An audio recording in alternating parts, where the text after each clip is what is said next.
Yeah, my groups don't do much. And then I showed up at Middlesex Foundation last month, and people were leaving within 3 minutes. Yeah. And I have it again this week, and I'm like, do I even go? I don't know what to do. Yeah.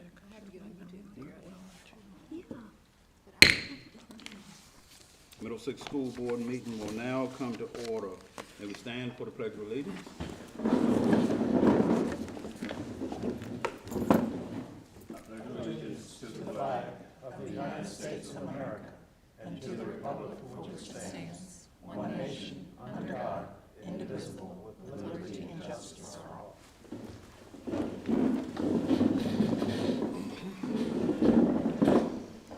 Do we have any additions or corrections to the agenda? Yes, I move to accept the addition of policy B, DBH, to the policy revisions and the additional budget report and facilities use applications. Okay. Any question? Well, do I have a second? Second. Any question? All in favor? Aye. Motion is so carried. Okay, next we have public announcements. June the 19th, Middlesex County Public Schools closed for Juneteenth holiday. July the 4th, closed for Independence Day, and July the 8th, regular school board meeting here at St. Clair Walker at 6:30. Okay, next we have public comment. Dawn Moore of Saluda.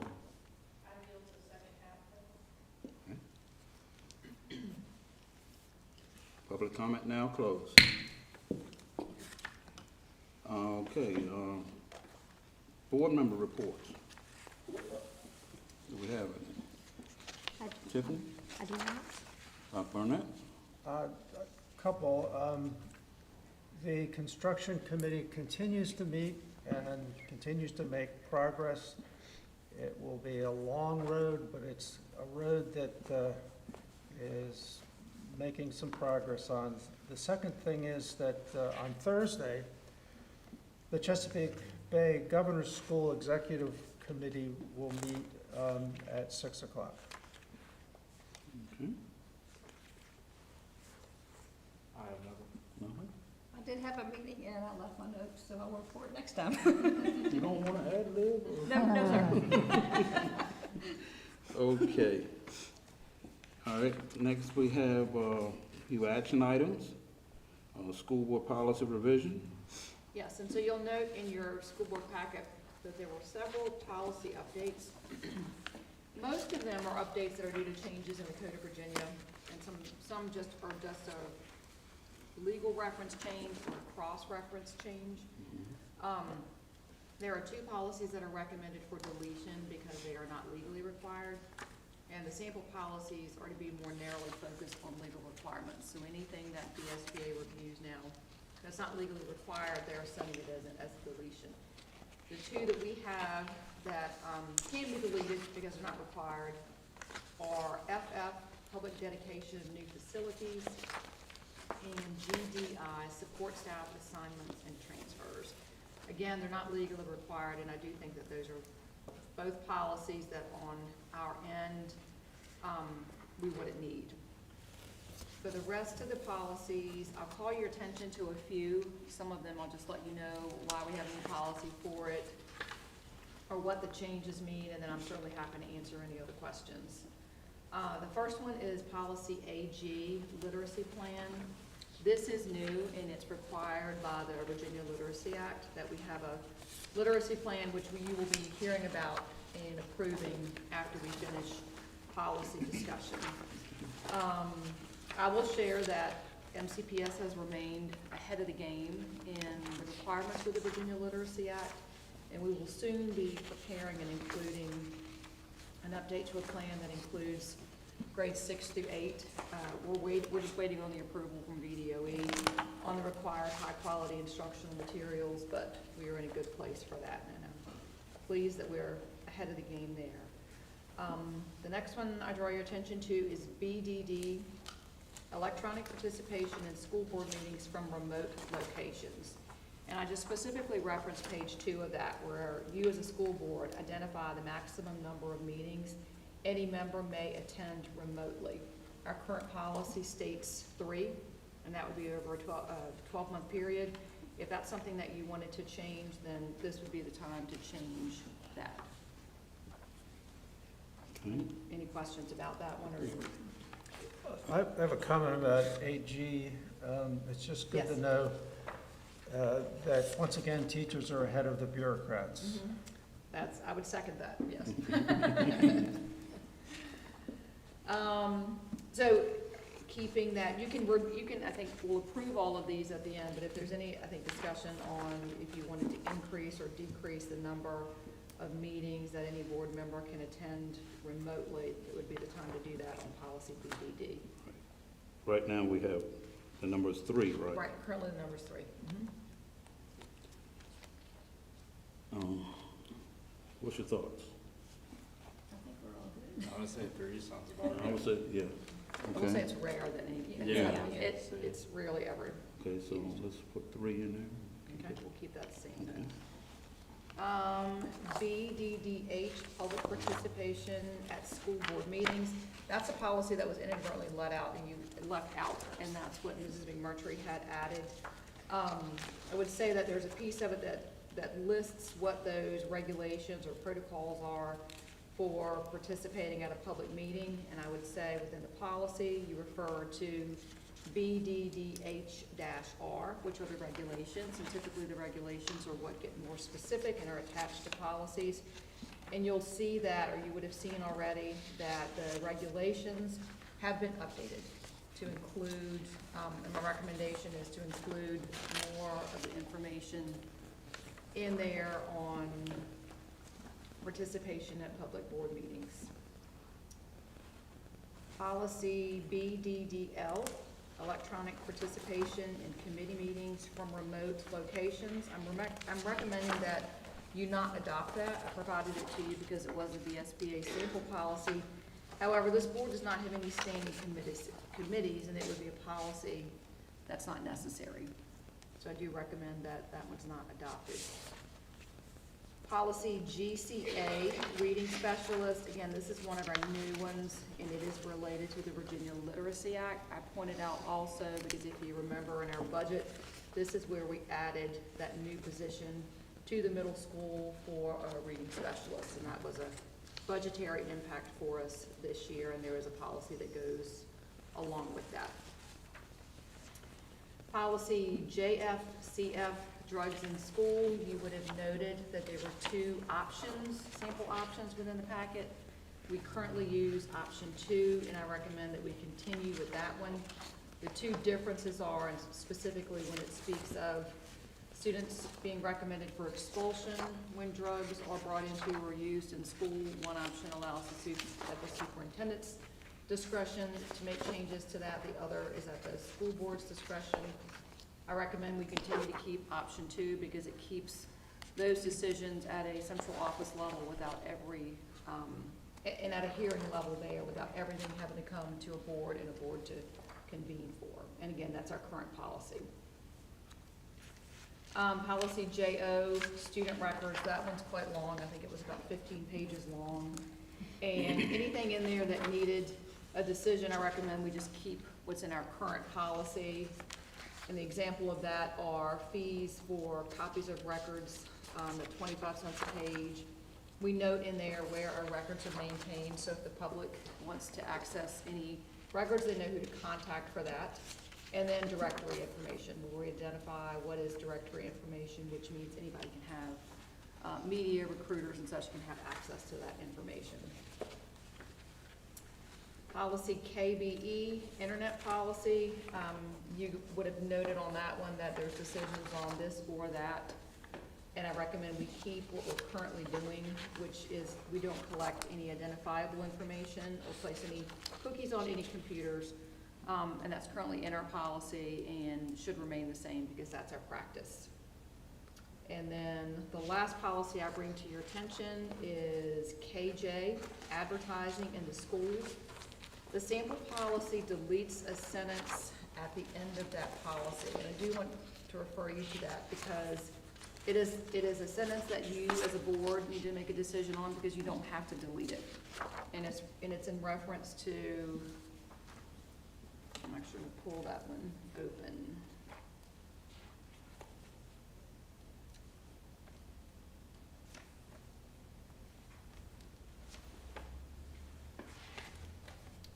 Which is not back. And the sentence, it's, again, advertising in schools, the sentence that can be deleted because it's not legally required is that commercial establishments whose primary source of revenue is the sale of intoxicants may not advertise in school publications. I did confirm with VSBA if that's something that the school board wants to keep in the policy, you can keep that, and I do think you need to make a decision on that this evening on whether to delete it or keep it. That's all the policies I wanted to draw your attention to. Again, I think you need to make a decision on that one specifically, and then I'm happy to answer any other questions or provide any other information on additional policies. Okay, could I have a motion on policy KJ, and then we'll go into discussion? I move that we keep that sentence in the policy that talks about advertising that's primarily from stores or organizations that sell intoxicants. Okay, any discussion? Okay, I have a motion, do I have a second? Second. Moving properly second, all in favor? Aye. Motion is so carried. Okay. All right, now we need, this is for first reading, right? First read, yes. Okay, I need a motion for the policy updates on first reading. So moved. Need a second? Moving properly second, any question? All in favor? Aye. Motion is so carried. Okay. Next, we have a junior literacy plan. Yes, and you have that in your board packet, and Mrs. Daniel and Ms. Haley, our literacy specialist, are both here to present information on that, in that process.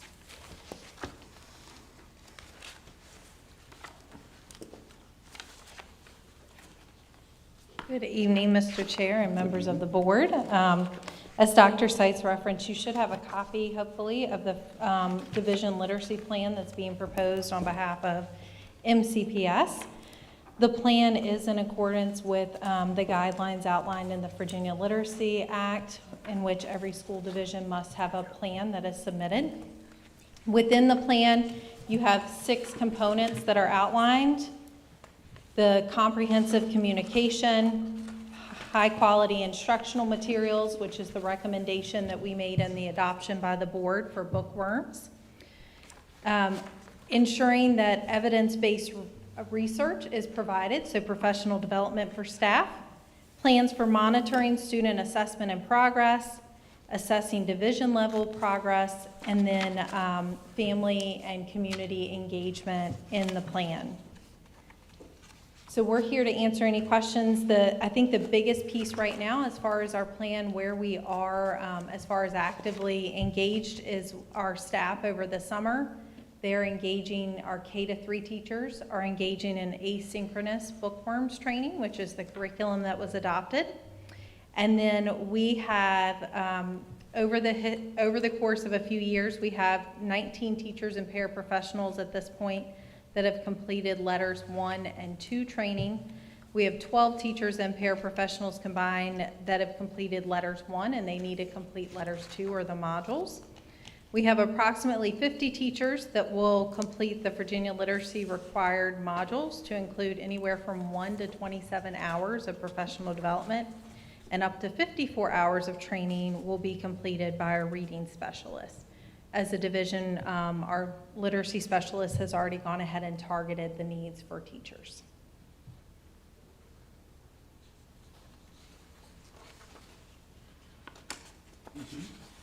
That it?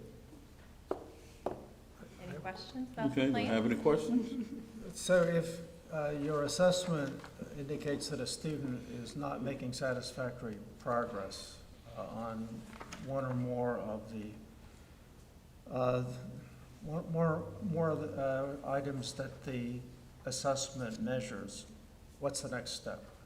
So within every curricular program, so Bookworm specifically already has a path of differentiated instruction. And so we have that, but we also have students who, using the VALS data, which is replace the PALS, the Virginia Screener for Literacy. Within that, students are identified for tiered levels of support, our Title I reading interventionists. So the elementary school has 2 reading interventionists, one that ideally services kindergarten through 2nd, and then one that works with our 3rd through 5th graders. So students may be identified for that tiered intervention support. And then for some of our students who aren't responding to that differentiated instructional approach, may end up going through what we refer to as the RTI process. So we have every 4.5 weeks, we have a team that comes together and reviews students' progress, and that includes progress for all of our students across K to 5. And so that team at that point may identify intervention specifically for certain students. You want to talk to a little bit about the plan that is required for students within this? So moving forward, in the upcoming school year, if a K through 3rd grade student is identified at high risk for reading failure on the VALS assessment that Ms. Daniel mentioned, we're required to have a reading plan in place for them. That includes short and long-term goals. It involves the parent, it involves the reading specialist, and the teacher, of course, to write that plan for those students. I don't know when this will happen because the VDOE has backed off on some things, but eventually that will be all the way through 8th grade. We'll be required to have reading plans for students that are identified on that state screener. Any other questions? All right, thank you so much. All right, let's see. Can I have a motion? So moved. Moved? Second? Second. Okay. All right, any question? All in favor? Aye. Motion is so carried, okay? Next we have VPSA reimbursement resolution. Yes, and so that's also, there's a copy in your packet also. VDOE requires us to sign this each year in June so that we can begin the purchasing with these funds in July 1. The bond is issued the following May and then paid back at that time. Okay? Could I have a motion? So moved. Second. Moving proper second. Any question? All in favor? Motion is so carried. Okay. VSBA Policy Service Agreement. Yes, that's in your packet. Also, it is an annual agreement with the Virginia School Board Association to provide policy review, revisions, new policy required by the code, and consultation with staff members at VSBA. Okay. All right, any question on that? Do I have a motion? So, second? Moving proper second. All in favor? Aye. Motion is so carried. All right, next we have information items. Instructional report, Dr. Bishop. I have 2 items for the instructional report this evening. One is just a count of the actual student plans of the MHS graduates of 2024, and the second part is report of the triennial wellness policy assessment. Of our graduates this year, 22% are planning to attend a 4-year college. Colleges include Virginia Wesleyan, VCU, Averett, JMU, ODU, Liberty, Hampton-Sydney, among others. Fields include computer science, agriculture, graphic arts, health science, nursing, biology, and journalism. Some, of course, are undecided at this point. 32% of our graduates plan to attend a 2-year college, with most attending RCC. Many of those who plan to attend a 2-year college also plan to attend a 4-year college after the 2-year college is up. 12% plan to attend a technical college, including the apprentice school, getting their private license, the pilot license, or fields like cosmetology. 9% plan to join the military. Army is the top choice. However, the Marines and the Coast Guard are other choices for our students. And 17% are joining the workforce out of high school. Graduates plan to work in welding, Westrock, auto mechanic, construction, HVAC, the Deltaville Marinas, restaurants, and commercial fishing, to name a few. So that's a report of our plans for our graduates. Are there any questions about that this time? The triennial assessment for our wellness. Division leadership assess the division wellness policy as required every 3 years. Middlesex County Public Schools has assured compliance with USDA and Virginia wellness policy regulations through comprehensive assessments. We follow all meal nutrition standards for all foods and beverages available for sale on campus, and all food sold meets Smart Snacks standards. That's like whole grains and low sugar content. MCPS maintains adequate progress in attaining those goals indicated in our wellness policy. This includes integrated nutrition education into our core elective courses, typically that health and PE, but it's also in our English courses as well. The cafeteria environment reinforces the nutrition education provided in the classroom. The division provides opportunities to engage in recommended amounts of physical activity and also support social and emotional well-being and positive interpersonal relationships. There are no necessary changes to our wellness policy at this time. The triennial assessment, which has several components, will be made available to the public on our website. Okay. Any questions for Dr. Bishop? Okay. All right, now we will open the floor again for public comment. Dawn Moore. Thank you. Public comment now closed. All right, next we have a superintendent's report. Yes, just a few things to update you on. So over the past, I think the last 2 weeks of school, we had 1 completion ceremony, 2 promotions, 2 graduation ceremonies, 2 field days, multiple award ceremonies, and many, many other things. And we have finished another year, a very successful year. So with that, we also, budget update, I'll move on to that. We did finally receive the calculation tool for the 2024-25 school year, which is next year.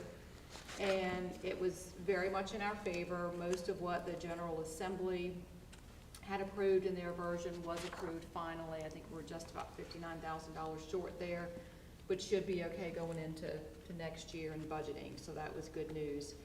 And we, or I should say Karen, is waiting on the calc tool for the amendments to the current budget that we're in that ends in just a few weeks. We're still waiting on that to know what the exact dollar changes were to our budget, but we've made some adjustments and moved some things there. So again, we should be fine finishing out the year. We just don't know what those final dollars look like.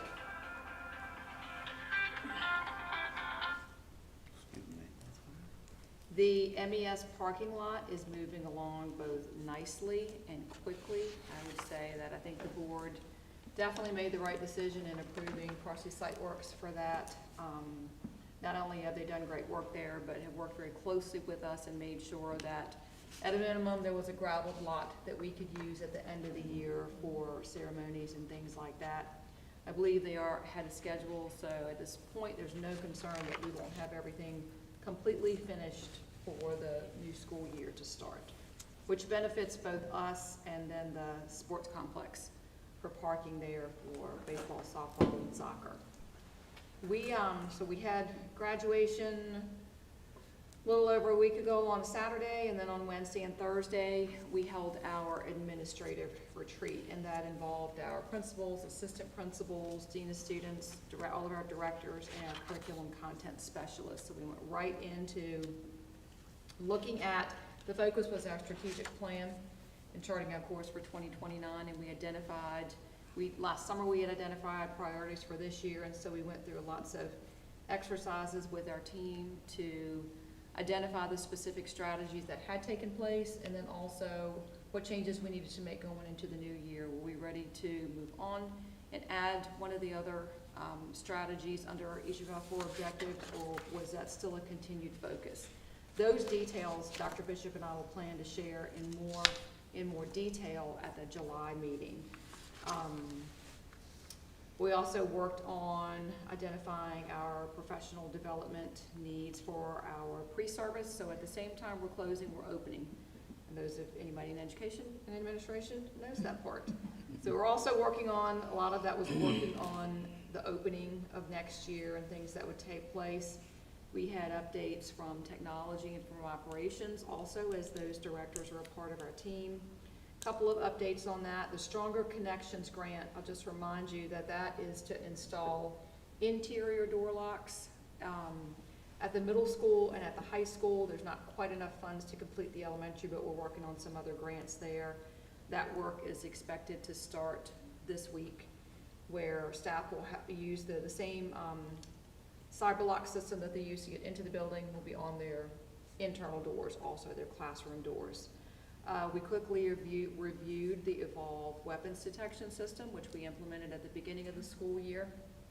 After I think the first few days, we felt like that was going very, very well and continued to go well throughout the year.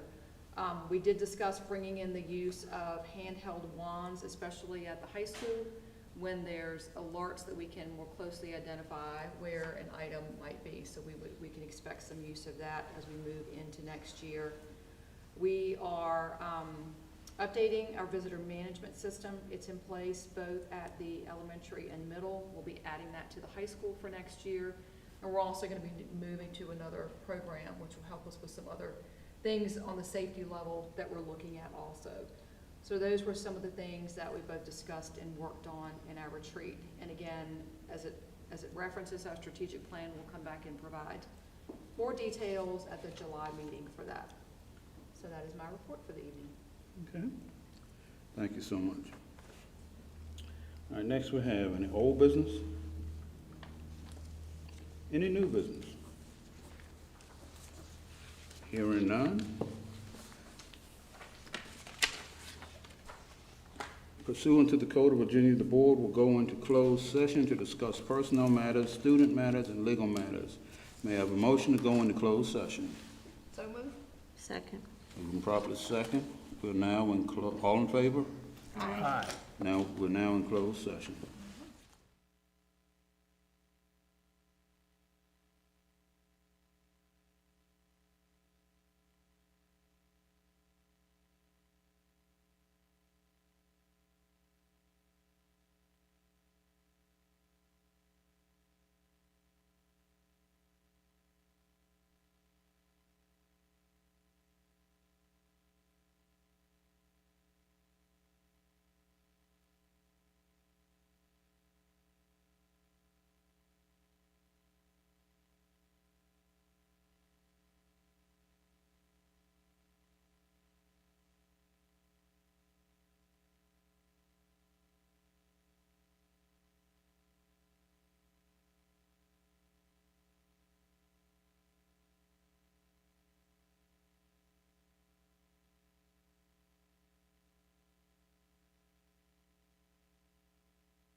I have a motion to go out of close? So moved. Second. Moving properly second, in pursuant to the code, the board has discussed personnel matters, student matters, and legal matters during closed sessions. Matters discussed in closed sessions have been added to the consent agenda and other parts of the agenda as action and information items. Board member, please certify that only lawful matters were discussed in closed session. Board members, please respond by roll call. Dr. Burnett, Yes. Mr. Kennedy, Yes. Mrs. McMurtry, Yes. Mr. Reed, Yes. Ms. Robbins. Yes. All right, could I, have a motion on the consent agenda? Move we approve. Second? Moving proper second. Question? All in favor? Aye. Could I have a motion to adjourn? So moved. Second. All in favor? Aye. We are now adjourned.